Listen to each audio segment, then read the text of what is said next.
Friends, welcome back on the Advanced Mathematics channel.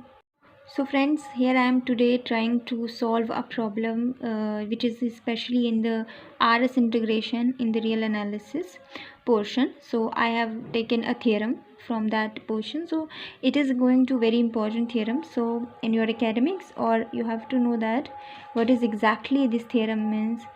So initially that I am going to tell you this theorem. What is the first the continuous function? It is based on the continuous function. So first I read this statement of this theorem and then we will discuss how to prove it, right? So those who are new on my channel, please subscribe to this channel and also press the bell icon so you will get all notifications from my channel. And I have already recent uploaded, you know that there are lots of videos on the JAM, DIFR examinations, CSR, UGC NET examination, or others, your academic preparations kind of videos that I have uploaded. So if you really want to understand these things, that what is the examination pattern, how many questions are coming in this examination, and what is the maximum scoring marks paper, so everything, each and every details you will be able to know from these videos. So you can go on the playlist of my all videos and you will get all the information at there, right? So let's come back to this theorem, which is the very important theorem. So the statement is, if f is the continuous on closed interval a to b and g has a continuous derivative on closed interval ab. Here I am saying that g has a continuous derivative on closed interval ab, then integration a to b f dg is equal to integration a to b f g dash dx, right?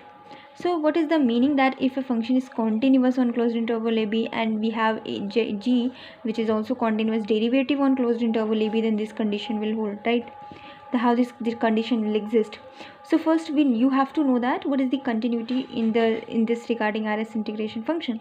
So let's see this. A function f is RS integrable hoga, then integration a to b f dg is equal to the supremum of this function, okay, or limit. If when you take the limit of that, so you can also say that the limit n tends to infinity, supremum of the partition of function means supremum of the partition of the function. So and they also know that you have also know that continuity is the sufficient condition. It is not a necessary condition, but is the sufficient condition for integrability of a function, right?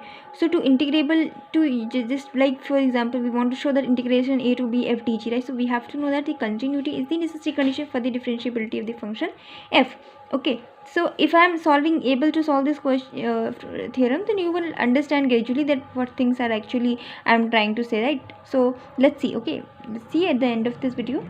Okay, so the first thing that I want to show, if I want to show this integration a to b of dg is equal to this particular function, so first of all we have to take a partition, like before initially we have to take a partition anything. So I am taking here the partition at p is the partition, it is general partition that I am taking x1 x2 x3 up to xn. So here xn I am considering b and x0 will be a. So b any partition on closed interval a to b. So in a to b integration, this is my interval that I am taking a partition.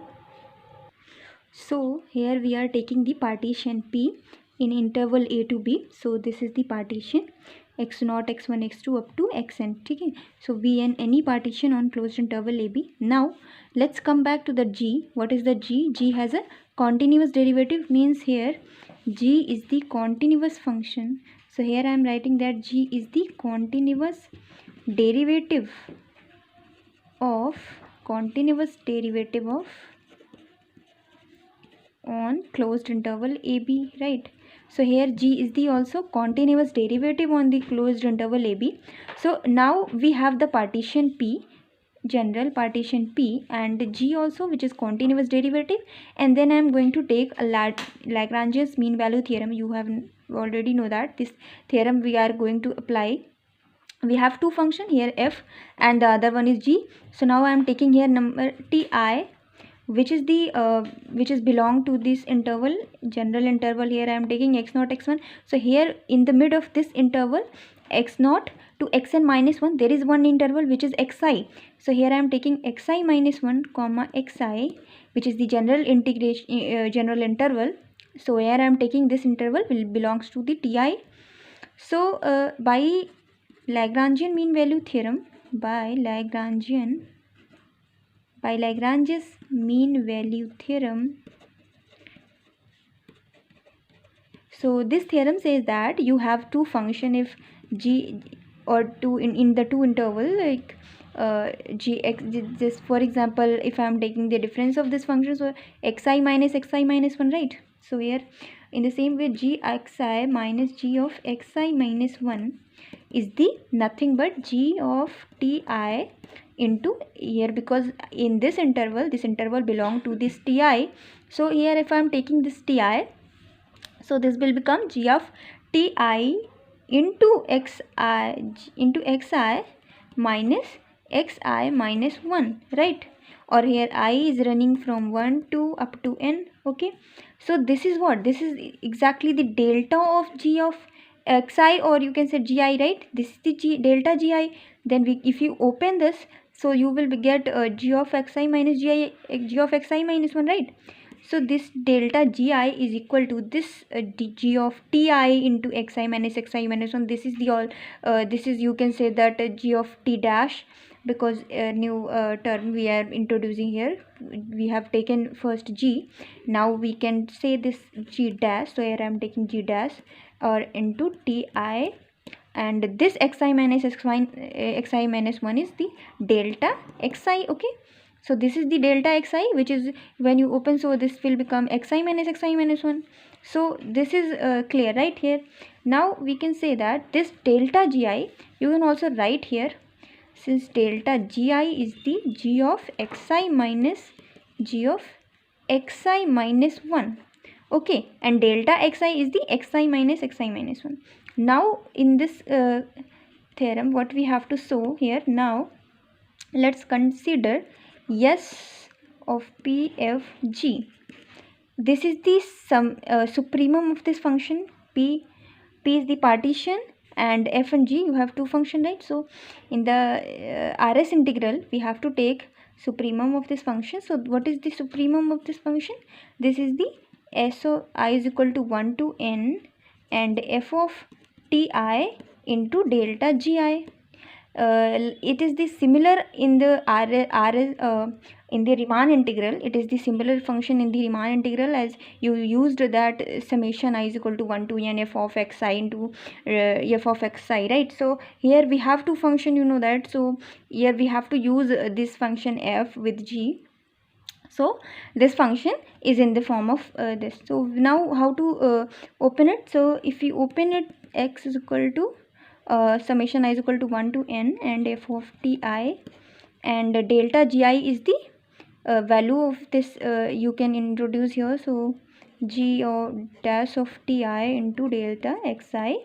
Now this value will become sigma I is equal to 1 to n. Here f ti into g dash ti means f g dash ti, right? So here I am taking f g dash, and ti is the common, so I'll take here, and then xi, delta xi, right? So this is nothing but your s of p f g dash and x, right?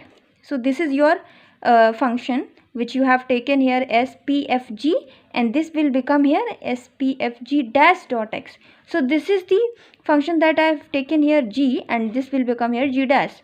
Now again, so now this will function is the similar way in the s p of g is equal to the s of p f g dash x, right?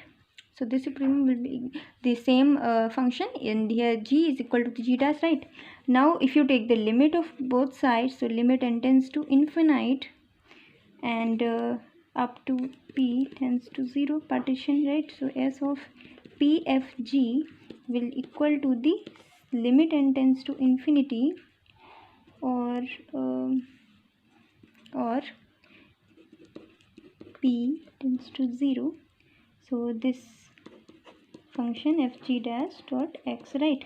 So now here we see that if we take the limit of this s p f g is equal to this limit, So it means that we can say integration of a to b f dg.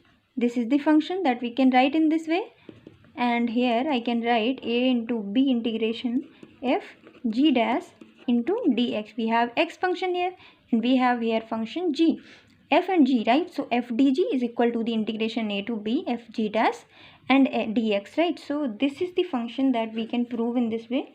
I hope you understand that how we prove this. This is very simple and easy to prove it. But the first thing that we have to remember in mind is that the function f you have, and you have to solve first the supremum of this function, and to just open this by the definition, just open it and take the integration of this function and take the limit of this function both sides, and then take the limit of this function. This function will be equal to the integration a to b f dg is equal to the integration a to b f g dash dx. So in this way you can prove this theorem, right? So I hope you understand and how to prove it. If you want to write, so you can also write this, and please subscribe to this channel and support me so that I can make further videos for you. So we'll be coming soon with the next upcoming videos. So thank you so much. We will be meet soon in the next